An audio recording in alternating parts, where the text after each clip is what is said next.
बिस्मिल्लाहिर्रहमानिर्रहीम। बोलते कालम के साथ मैं आमिर जहान और तेजस का जो ब्लैक बॉक्स है वो मिल गया है। ये ब्लैक बॉक्स क्या है और इस ब्लैक बॉक्स में क्या पायलट की वो चीज़ें भी शामिल हैं जिसमें वो बता रहा है कि इंजन बंद हो रहा है और जहाज़ मेरे कंट्रोल में नहीं आ रहा, मैं मनूवरिंग कर रहा हूँ, लेकिन करते करते करते करते ज़मीन पर जा लगा और इसके बाद त्यारा तबाह होने और कैप्टन के जो उसको चला रहा था, जो फ्लाइट लेफ्टिनेंट थे, उनके जो है मौत हो जाती है। इस ब्लैक बॉक्स के मिलने का मतलब ये है कि अब वो तमाम डाटा और वो तमाम रिकॉर्ड जो है डीकोड कर लिया जाएगा, जिसमें कॉकपिट की आखिरी आवाज़ें भी शामिल हैं और कॉकपिट में जहाज़ के मुतल्लिक जो कुछ उस वक्त हो रहा था, जो रडार्स काम कर रहे थे, उसका डाटा महफूज किया जा रहा था।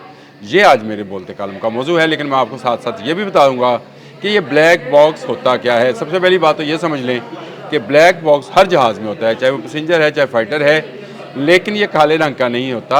ये ऑरेंज कलर का, लाइट ऑरेंज कलर का एक बॉक्स होता है जिसमें दो हिस्से होते हैं। एक हिस्सा होता है जिसको ये कहा जाता है कि FDR फ्लाइट डाटा रिकॉर्डर। ये जो है 25 घंटे की तकरीबन रिकॉर्डिंग करता है और इसमें तमाम चीज़ें शामिल हैं कि जहाज़ का बिहेवियर, फ़्लाइट, रफ्तार, उसका इंजन, उसके रडार्स, उसकी जो जो टेक्निकलिटीज़ हैं, उसका डाटा इसमें रिकॉर्ड होता चला जाता है। कोई भी जहाज़ जब उड़ान भरता है तो ये फ़्लाइट डाटा रिकॉर्डर जो है ये अपना काम शुरू कर देता है। FDR इसको बोलते हैं और ये 25 घंटे की रिकॉर्डिंग अपने अंदर महफूज रखता है।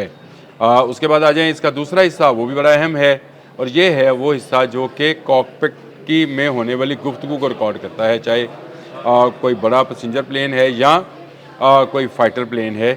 उसमें कॉकपिट में जो बैठा हुआ बंदा है वो जो कुछ बोल रहा है, जो उसका कंट्रोल टावर से रब्ता है, जो वो रिकॉर्ड करवा रहा है, वो जो उसकी चीखो पुकार है, जो वो ये कह रहा है कि मैं घूम रहा हूँ या मेरा जहाज़ का इंजन बंद हो रहा है, आखिरी लम्हात की ख़ासकर जो आवाज़ें हैं वो बहुत अहम हैं। और ये जो है कॉकपिट वॉइस रिकॉर्डर, इसको CVR को 2 घंटे की रिकॉर्डिंग मौजूद रहती है, यानी हर 2 घंटे के बाद ये ब्लैक बॉक्स एक ही दफ़ा फिक्स किया जाता है, लेकिन 2 घंटे की रिकॉर्डिंग के बाद अगर ज़रूरत पेश आए तो इसको निकाल कर इसको डिकोड किया जाता है और फिर उसके बाद ये वापस वहाँ पर रहता है। ये हमेशा रहता है और कोई जहाज़ इस ब्लैक बॉक्स जिसका कलर ऑरेंज है उसके बगैर नहीं होता है। इसको फिर स्पेशल खसूसी लेबॉर्ट्रीज़ में ले जाया जाता है, जहाँ पर जाकर इसको खोला जाता है। इस वक्त जो मशहूर लेबॉर्ट्रीज़ हैं, NTSB अमेरिका की है, उसके बाद फ्रांस की BEA है, ये बोइंग वालों की है वैसे, और DGCA ये इंडिया की है, जो कि अब तेजस के ब्लैक बॉक्स को डिकोड करेगी। और उसमें क्या क्या आवाज़ें हैं ये भी मैं आपको वो भी बता देता हूँ, आवाज़ें क्या हैं और उनको कब रिलीज़ किया जाएगा। ये बड़ी ज़रूरी चीज़ें हैं। जो FDR है इससे क्या मिलता है, क्या इंजन में ख़राबी आई, क्या कोई सिस्टम फेल हुआ, क्या पायलट ने गलत जाविया पर टर्न लिया, यानी पायलट की कहाँ गलती थी, क्या स्पीड कम हो रही थी, क्या स्टॉल वार्निंग आई थी, यानी जहाज़ के अंदर जो वार्निंग सिस्टम है, क्या उसने पायलट को कहा कि तुम गलत कर रहे हो। फिर इसके बाद CVR से मिलने वाली मालूमात जो है उसमें पायलट की आखिरी गुफ्तगू है, जिसमें मैंने आपको बताया है कि गुफ्तगू क्या है। ऑटोमेटिक अलार्म आवाज़ें हैं, कोई धमाका, अनयूजुअल आवाज़, ATC की हिदायत, यानी जो बाहर से उसको कंट्रोल टावर से, एरोनॉटिकल कंट्रोल टावर से जी जा रही हैं, वो हिदायत क्या थी, पायलट का दबाव या घबराहट, ये भी उसमें रिकॉर्ड हो जाती है। ये एक बड़ा अहम नुक्ता होता है किसी भी हादसे की जांच के लिए। तमाम भारतीय मीडिया और जज़ीरा और बहुत सारे अखबारात इस बात की जो है तस्दीक कर रहे हैं कि ब्लैक बॉक्स मिल गया है। जी हाँ, कल जो तेजस को दुबई में हादसा पेश आया था उसका ब्लैक बॉक्स जो है वो मिल गया है और ये ब्लैक बॉक्स की जो रिकॉर्डिंग है अब इसको डिकोड किया जाएगा। देखिए, सबसे पहली बात तो ये है, मैंने आपको बताया कि इसको लेबॉर्ट्री में ले जाया जाएगा। इसको डिकोड करना या इसको खोलना जो है ये आम नहीं, ये 30 दिन तक पानी में रहकर भी, याद रखिएगा, 30 दिन तक पानी में रहकर भी सिग्नल्स भेजता है मैं कहाँ पर मौजूद हूँ। ये इतना मजबूत होता है, इसकी बॉडी इतनी मजबूत होती है, इसको जिस मटेरियल से तैयार किया जाता है ना वो जलता है, ना धमाके से फटता है और ना उसके अंदर टेम्परिंग की जा सकती है। इसको खोलने के जो कोड्स हैं वो बड़े अहम हैं। उन कोड्स को कैसे खोला जाए, उसको उसके अंदर कैसे घुसा जाए, उसके लिए दुनिया भर में बेहतरीन लेबॉर्ट्रीज़ मौजूद हैं जो कि ये काम करती हैं। ये ब्लैक बॉक्स कोई आम बक्सा नहीं है, ये ख़ास बक्सा है। इसकी टेम्परिंग जो है, इसकी मेमोरी चिप्स जो हैं उनको टेम्पर नहीं किया जा सकता, उसको निकाला नहीं जा सकता, उसको डिकोड नहीं किया जा सकता। ये डाटा रीड ओनली चीज़ें हैं जिनको ट्रांसफ़र भी नहीं किया जा सकता। अब आ जाएँ इसकी जो टेम्परिंग है वो पकड़ी जाती है, क्योंकि इसमें इसको जब काटा जाएगा तो कटिंग के निशानात होंगे, स्नैचिंग होगी, बहुत सारी इसमें इसको हीट दी जाती है, वो हीटिंग का सिस्टम होगा और करप्ट मेमोरी पैटर्न जो है वो भी सामने आ जाएगा। तो बैनुल-अक़वामी सतह पर मैंने आपको बता दिया। एक मेरे पास रह गई थी, वो एसा वालों की है लेबॉर्ट्री, मैंने बताई नहीं थी। यूरोपियंस की जो लेबॉर्ट्री है उसको एसा लेबॉर्ट्री बोलते हैं।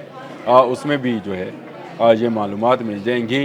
अब जो तेजस का हादसा है उसमें हमें क्या मालूमात मिल सकती हैं, उसमें क्या पायलट ने स्टिक को पूरी तरह पुल किया था जहाज़ को, जब वो मनोवर कर रहा था तो क्या उसने वो स्टिक को पुल किया था ताकि जहाज़ पूरी तरह से घूम सके। आपने वो अगर वीडियो देखी है, जिस वीडियो में वो जहाज़ को जो है एक दफ़ा पूरा घुमाता है और ज़मीन की तरफ लाद के उठाने की कोशिश करता है, रुकता नहीं है, बंद हो गया। तो क्या इस तरह क्या हुआ, क्या रोल कमांड ज़्यादा थी? जो मैंने आपको बताया कि रोल कर रहा था जहाज़, और जब इसने सीधा होना था, इस तरह से जाकर जब सीधा होना था तो उस वक्त उसकी क्या रोल कमांड जो थी वो ज़्यादा थी? क्या एंगल ऑफ अटैक जो है वो लिमिट क्रॉस कर गया था? जो उसका एंगल था, क्या वो उसने अपनी लिमिट को क्रॉस किया? एक ख़ास एंगल में घूमना होता है, तो क्या उसने उसको तो क्रॉस नहीं किया था?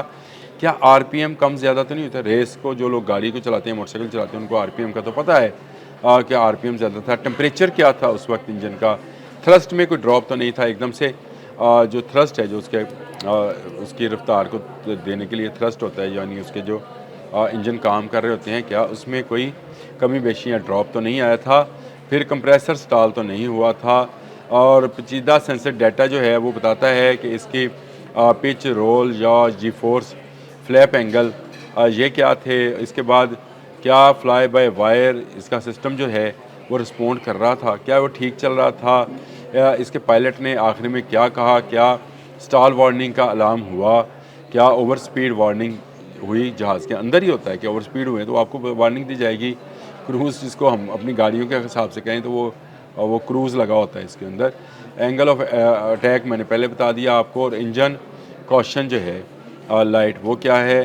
क्या एटीसी की वार्निंग आई, यानी कंट्रोल टावर से कोई वार्निंग आई थी? कॉकपिट इन्वायरमेंट कैसा था? ये सारी चीज़ें जो हैं इस ब्लैक बॉक्स से मिलने की तवक्का है। ब्लैक बॉक्स मिल गया है और इसमें से जो आवाज़ें आएंगी पायलट्स की, जो मैंने आपको शुरू में सुनवाई कि मुझे बचाया जाए, या जहाज़ का इंजन काम नहीं कर रहा, इसका ऑयल लीक हो रहा है, इसका फ़लाँ रडार है, ये जो आखिरी चंद सेकंड की 30 से 50 सेकंड की ऑडियो होगी, ये बहुत अहम है, लेकिन ये लोगों को सुनाई नहीं। आज तक किसी कॉकपिट से मिले ब्लैक बॉक्स की ऑडियो दुनिया में पब्लिक नहीं की गई। और उसकी बुनियादी वजह यह है कि उस वक्त जो, क्योंकि पायलट की जान पर बनी होती है, वो इजेक्ट कर रहा था बेचारा, इजेक्ट नहीं हो रहा होगा, वो बचाने की कोशिश कर रहा होगा, बचा नहीं होगा, तो उसकी जो आवाज़ें हैं, उसकी जो घबराहट है, उसकी जो खौफ है, या उसकी जो चीखना चिल्लाना है, उसको अगर सुनाया जाए तो क्या गुजरेगी उन लोगों पर जो कि उसके साथ वाबस्ता थे, उसके बाकी दोस्तों को जो कि वो भी पायलट ही हैं,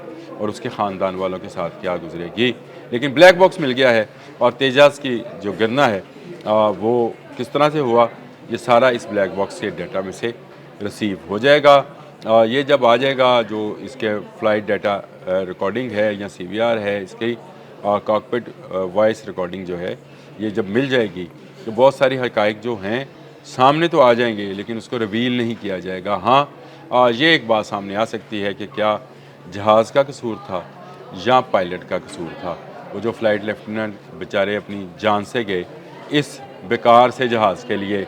विंग कमांडर थे जी, नमेश सियाल उनका नाम था, और ये नमेश सियाल साहब जो हैं ये हिमाचल के पायलट थे, हिमाचल प्रदेश के रहने वाले थे।